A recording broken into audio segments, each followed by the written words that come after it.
여러분 안녕하십니까?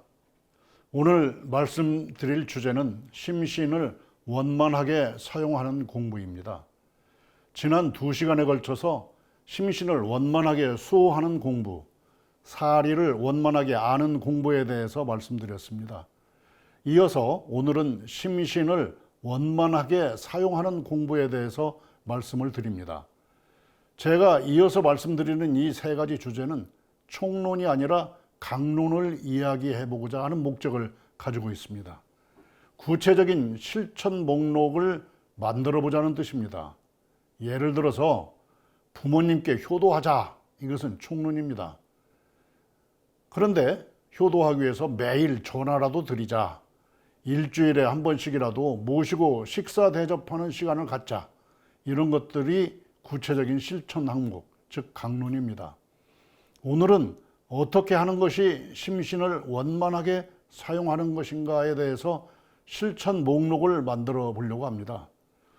오늘 심신을 원만하게 사용하는 것에 관한 공부는 수신제가 치국평천하의 맥락으로 말씀드리는 것을 미리 참고하시기 바랍니다. 그리고 몸과 마음의 개념을 넓혀서 사회와 국가도 확장된 자아라는 관점에서 오늘의 이야기를 풀어보겠습니다.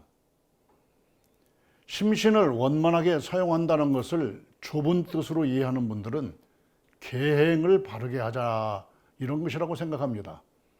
계행을 바르게 하는 것은 개인의 수행에 속하는 문제입니다. 그렇게 보는 분들은 심신 사용을 심신 수행의 뜻으로 받아들이고 있습니다. 그런데 심신 사용의 넓은 뜻은 일을 한다는 것입니다. 심신을 원만하게 사용하는 것을 세발 공부의 표현으로 하면 작업취사 공부를 원만하게 하자는 것입니다. 심신을 사용하는 것은 다름 아닌 일하는 것입니다. 라틴어 표현으로 호모 라보란스, 즉 일하는 존재라고 할 수가 있습니다. 주목할 것은 우리나라에서는 19세기 후반 후천개벽 사상이 퍼지면서 사람을 일하는 존재로 규정했다는 것입니다. 선천시대는 천지인 가운데 사람을 수동적으로 천지 기운만 받기만 하는 그런 존재로 봤습니다. 후천시대는 사람을 능동적인 존재로 봅니다. 사람이 일을 펼쳐서 천지의 도를 실천하는 존재로 보는 것입니다. 일을 통해서 천지인 합의를 한다, 이런 뜻으로 볼 수가 있겠습니다. 서양에서는 산업혁명 이후에 일이 긍정적인 의미의 지위를 갖기 시작했습니다. 직업이 분화되기 시작하면서부터입니다. 노예노동이 아니라 임금노동이 시작되면서부터라고 할 수 있습니다. 임금노동은 자기를 위한 노동입니다. 노동수단을 민주적으로 소유해야만 자기를 위한 노동을 할 수 있다는 그러한 운동도 일어났습니다. 오늘날 인공지능이 아주 대표적인 노동수단, 생산수단이 됐죠. 오늘날은 그 인공지능을 민주적으로 소유해야만 사람들이 자기 자신을 위한 일을 할 수 있다는 것을 말할 수 있게 됩니다. 이것도 중요한 문제입니다. 존재 철학에서 몸과 마음의 개념을 넓혀야만 또 일의 뜻을 명확하게 할 수가 있습니다. 한마디로 사회와 국가는 확장자, extended ego라고 할 수 있습니다. 가정, 사회, 국가, 세계가 나의 몸과 마음의 활동으로 이루어지는 확장된 자아라는 말씀입니다. 가족, 마을과 도시, 직업단체와 학교, 기업과 행정 조직, 국가, 그리고 세계적 단위의 각종 연결체 등이 사회적인 몸이고, 사회적인 몸은 사회적인 마음을 갖습니다. 쉽게 말하면 가족을 포함하여 국가에 이르기까지 모든 무형의 조직도 몸과 마음이 있다는 것입니다. 가풍, 기풍, 학교의 교풍, 민족정신, 이러한 것들을 말합니다. 그것이 바로 그 사유가 가진 몸, 그 몸이 가진 마음이라는 것입니다. 자, 이제 그렇다면 왜 일을 하는가를 알아야 합니다. 후천시대에는 일하는 사람이 천지인의 중심이 된다고 합니다. 그 까닭도 우리가 동시에 알아야 되겠습니다. 답은 간단합니다. 이론상 소원문에서 심신작용을 따라 육도로 변화를 시킨다고 하지 않습니까? 모든 사람은 무정도를 포함한 7도 윤회의 우주적 윤회 과정에서 사람과 천상의 세계에 속하는 것을 원합니다. 그것이 생사윤회하면서 진급하는 길입니다. 지옥, 악귀, 축생, 수라, 그리고 무정도로 가는 것은 강급하는 것입니다. 이론상 소원문은 영원한 진급의 길을 갈 수 있다고 가르칩니다. 심신작용을 잘하면 진급의 길을 간다는 것입니다. 문제는 어떻게 하는 것이 일을 잘하는 것인가를 아는 것입니다. 이 뜻을 명확하기 위해서 선천시대의 일과 후천시대의 일의 뜻이 달라진 것에 대해서 말씀드리겠습니다. 후천시대는 일을 천지인 합일의 중심작용으로 본다고 말씀드렸습니다. 그것을 쉽게 이해할 수 있는 문헌을 찾아보겠습니다. 여기에서 한 사람의 사례를 들어서 후천시대 일의 개념을 알아보겠습니다.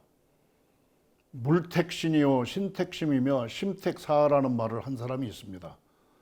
동무 이재마 선생입니다.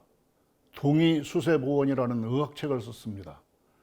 이 책은 유명한 사상의학 체계를 말한 것입니다. 태음, 태양, 소음, 소양, 이 네 가지 체질을 여러분들 모두 아시지 않습니까? 이 책의 첫째 장 유리학의 첫 글에 나온 것이 바로 이 말입니다. 의학의 토대가 되는 존재 철학을 말한 것입니다. 물택신, 신택심, 심택사란 말입니다. 자연물의 집은 사람의 몸입니다. 몸의 집은 마음이고 마음의 집은 일이다.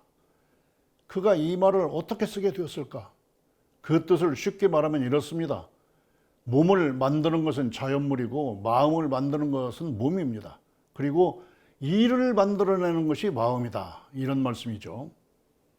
이재마 선생의 생애를 보면 함경도에서 태어나서 러시아 연해주로부터 비롯해서 남쪽 전라도까지 다니면서 많은 문물을 접하는 가운데 정역사상을 접한 것으로 짐작할 수 있습니다. 바로 여기서 심택사란 개념을 말하게 된 계기를 만났다고 할 수 있습니다. 후천시대 일의 뜻을 적극적으로 받아들이는 태도라고 할 것입니다. 여기서 선천시대 일을 규정하는 관점의 하나인 불교 선종의 신심 탈락에 대해서 알아보고 넘어가겠습니다. 선종의 신심 탈락과 비교되는 것이 우리 일원주의의 원만한 심신작용이기 때문입니다.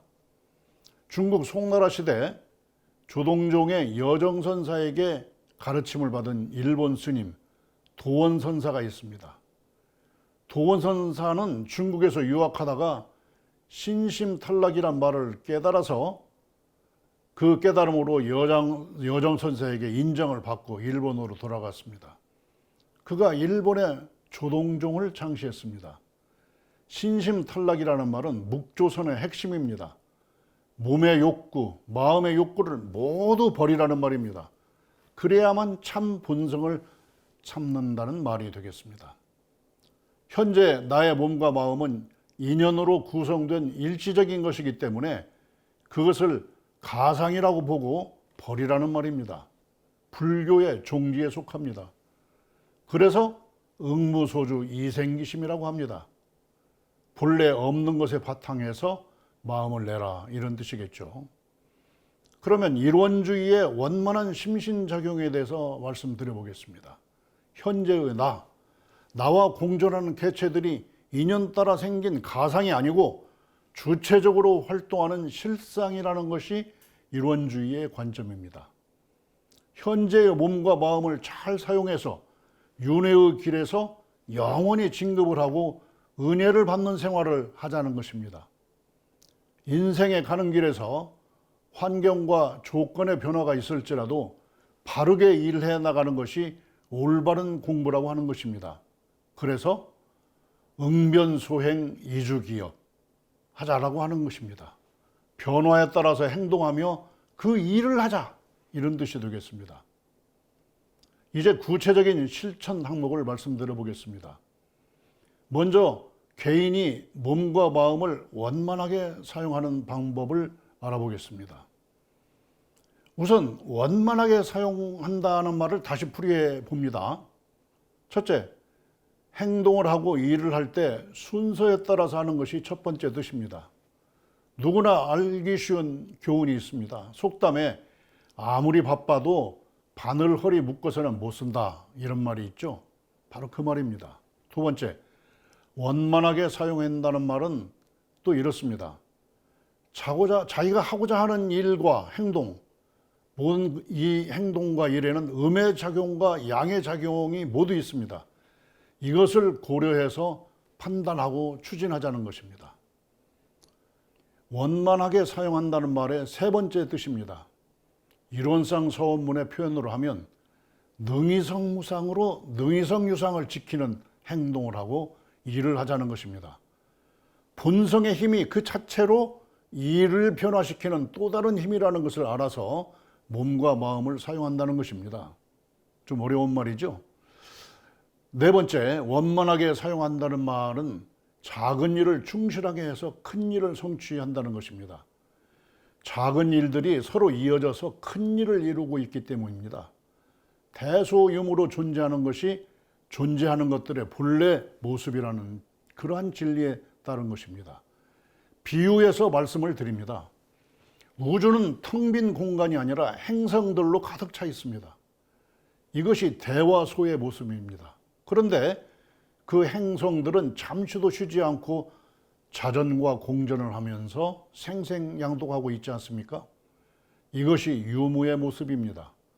대소유무가 하나로 돌아가는 모습입니다. 작은 행성 하나하나가 바로 존재하며 우주를 이루듯이 나라는 존재가 바로 서야만 우주가 바로 선다. 그리고 이 작은 행동과 작은 일이 서로 이어져서 큰 이루게 된다는 것을 우주의 모습을 통해서도 볼 수가 있다. 이런 말이 되겠습니다. 이제는 몸을 원만하게 사용하는 방법의 6가지를 말씀드려 보겠습니다. 실천 목록만 말씀드려도 실천 기준으로 삼을 만한 내용입니다. 첫째, 옷을 깨끗하고 단정하게 입습니다. 그 사람이 입은 옷은 그 사람의 인격과 정신을 보여준다는 것을 기억하시기 바랍니다. 두 번째, 먹거리를 준비하고 음식을 골고루 정성스럽게 섭취합니다. 음식을 먹는 것도 우주와 내가 하나가 되는 일상적인 일입니다. 그것을 의식하면서 정성스럽게 먹으라는 것입니다. 방탕한 식사, 음주로 인해서 폐가 망신한 사람, 타락한 지도자, 망한 나라의 사례를 역사에서 얼마든지 볼 수 있습니다. 대종경 말씀에도 밥 먹는 것에도 도가 있다는 본문을 자주 들으셨을 것입니다. 그런데 가난으로 인해서 먹을 수 있는 음식물 자체가 없는 사람도 있고 그런 나라도 있습니다. 먹을 것이 없는 집에서는 평화가 없다는 말도 하지 않습니까? 이 경우에 먹을 것을 준비하는 자체가 몸을 원만하게 사용하는 것이 됩니다.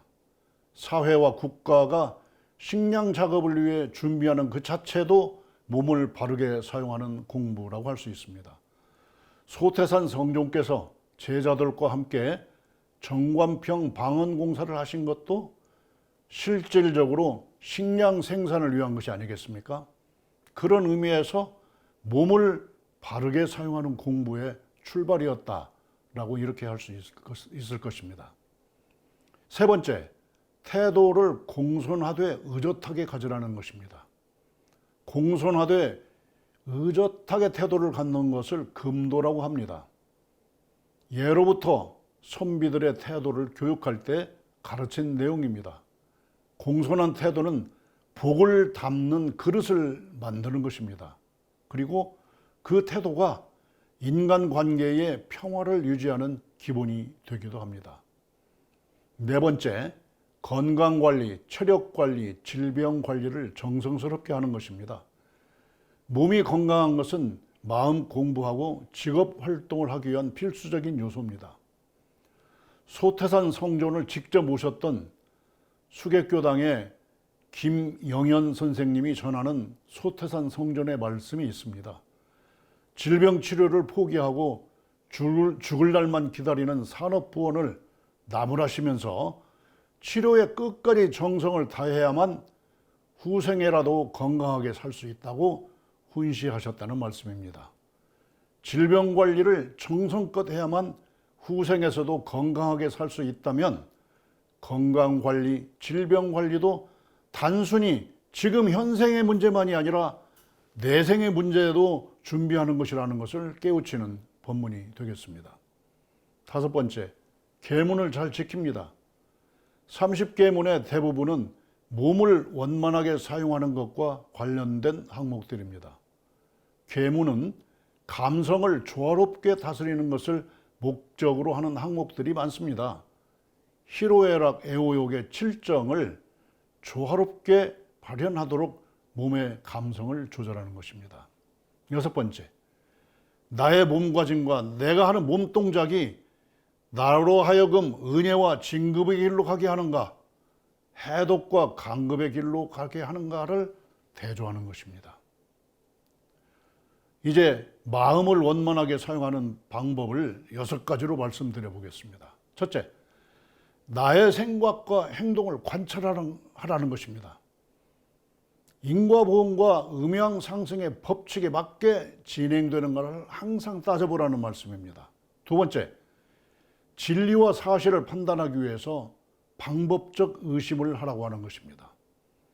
확실한 것을 알기 위해서 내가 알게 된 지식, 알고 있는 지식을 의심하라는 것입니다. 신분의성의 의의 실천입니다.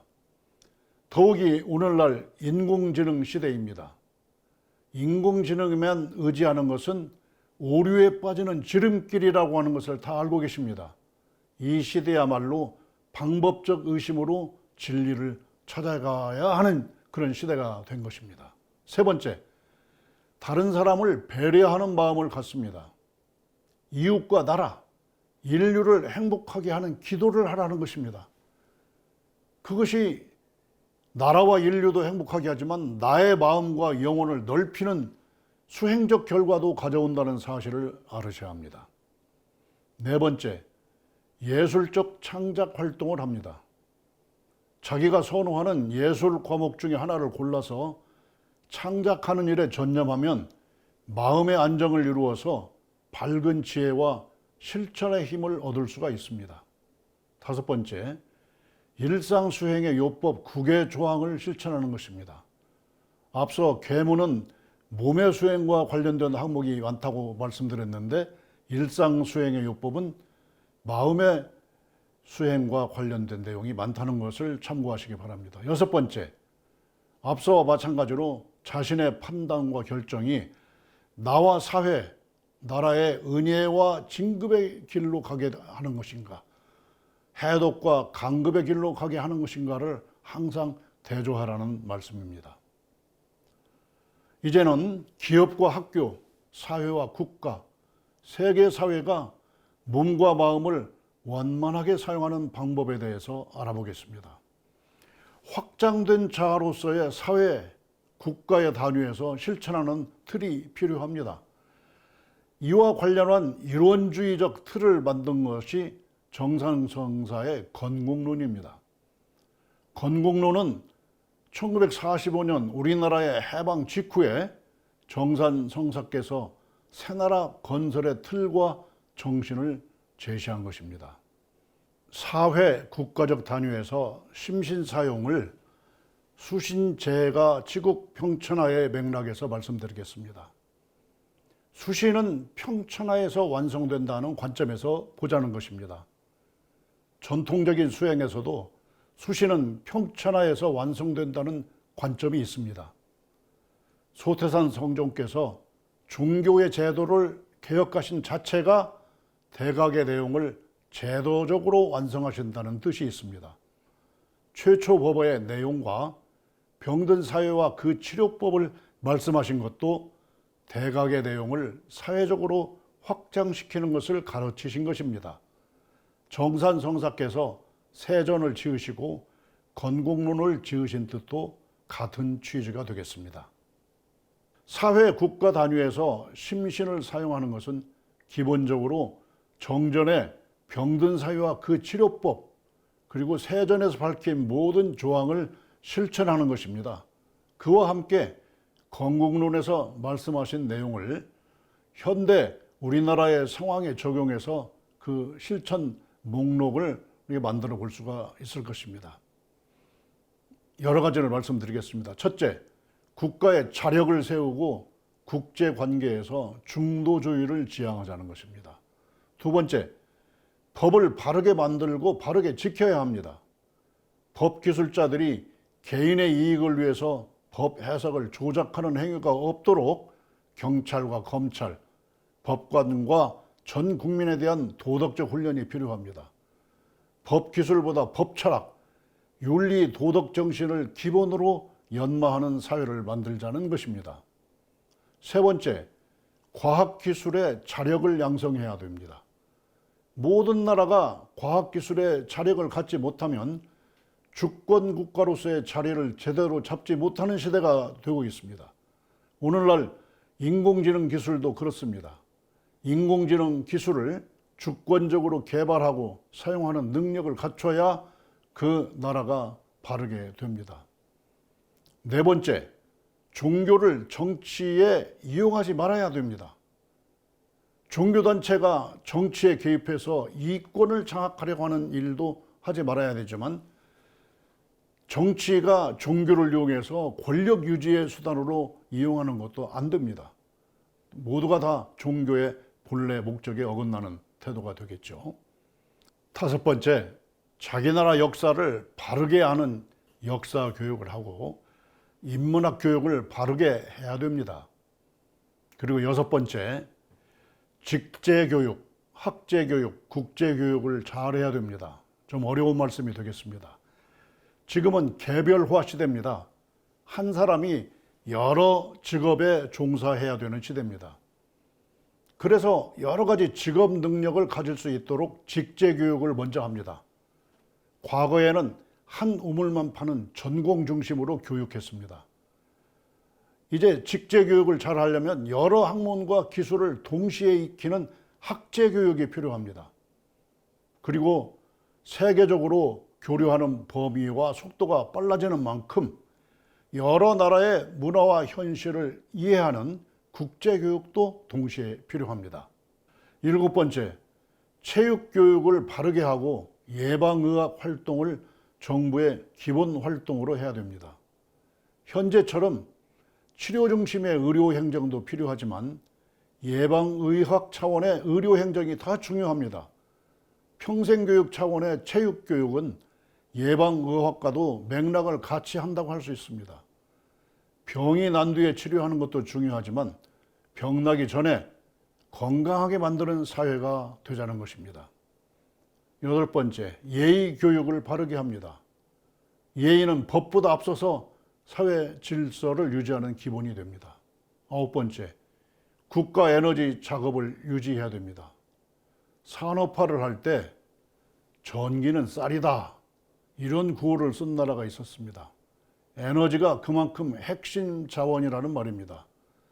산업 문명으로 전환하면서 에너지 혁명이 일어났습니다. 그런데 오늘날 인공지능 기술은 그보다 더 폭발적인 에너지 증가를 요구합니다. 태양과 바람, 바다의 조력을 이용하는 발전 기술을 첨단화해서 상용화하도록 해야 할 것입니다. 열 번째, 자주 국방 능력을 유지하는 것입니다. 나라를 지키는 일을 외국에 의존하는 것은 비정상 국가입니다. 중요하게 기억해야 할 사실이 있습니다. 현재 전 세계에서 전시 작전권을 갖지 못한 유일한 나라는 대한민국이라는 사실을 잘 알고 계셔야 합니다. 11번째, 모든 지역이 소통하도록 도로와 운송체계를 유지하는 것입니다. 도로와 철도는 모든 사람과 지역이 자유롭게 소통하도록 건설되어야 됩니다. 12번째, 인공지능 시대에 맞게 사회와 도시를 재구성해야 됩니다. 가장 첨단적인 도구인 인공지능 시대입니다.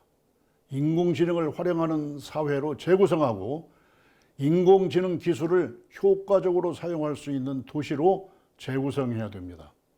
13번째, 인공지능을 민주적으로 사용하는 사회체계를 만들어야 됩니다.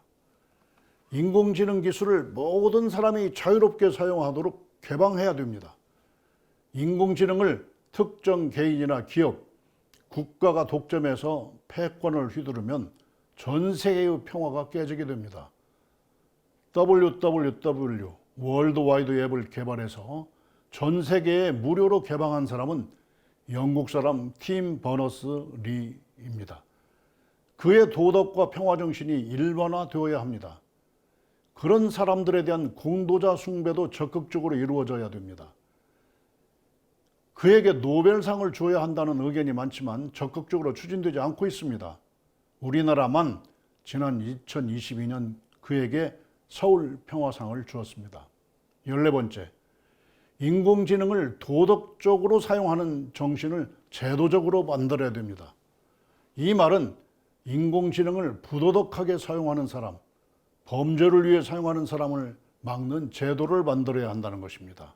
15번째, 기후변화에 맞게 도시와 주택 구조를 바꾸고 농업혁명을 진행해야 됩니다. 더위와 추위의 온도 변화가 크고 폭우, 폭설이 자주 발생합니다. 중동 지역의 두바이는 전혀 예상하지 못했던 폭우로 인해서 도시가 마비된 적이 있습니다. 사막 지역이라서 비가 거의 없는 관계로 도시 하수도를 제대로 설치하지 않았기 때문입니다. 기후변화에 맞는 새로운 품종도 지속적으로 연구, 개발해야 합니다. 그래서 식물 육종 사업도 중요합니다. 여기서 오늘 말씀을 마무리하면서 중요한 일 한 가지를 덧붙이겠습니다. 현대의 신통력에 대해서 말씀드리겠습니다. 소태산 성조는 과거의 도인들과 같은 신통력을 인정하지 않았습니다. 대종경 변희품 36장의 말씀을 읽어보시면 알 수 있습니다. 여기에서 중요하게 말씀드릴 수 있는 게 인간살이를 잘 알아야 된다, 이런 말씀이죠. 여기서 인간살이라는 말씀은 개인적 내면의 수행만이 아니라 사회나 국가를 세발 동시공부 차원에서 바르게 운영하자, 이런 말씀이 되겠습니다. 쉽게 말하면 사회나 국가, 기업과 학교 등 모든 사회 조직을 사막 공부에 맞춰서 바르게 운영하는 것이 오늘날의 신통력이다, 이것을 가르치고 계신다, 이런 말씀이죠. 여러분들 오늘 말씀처럼 심신을 원만하게 사용하셔서 현대의 새로운 신통력을 부리는 생활을 하시길 것을 당부드립니다. 여러분 감사합니다.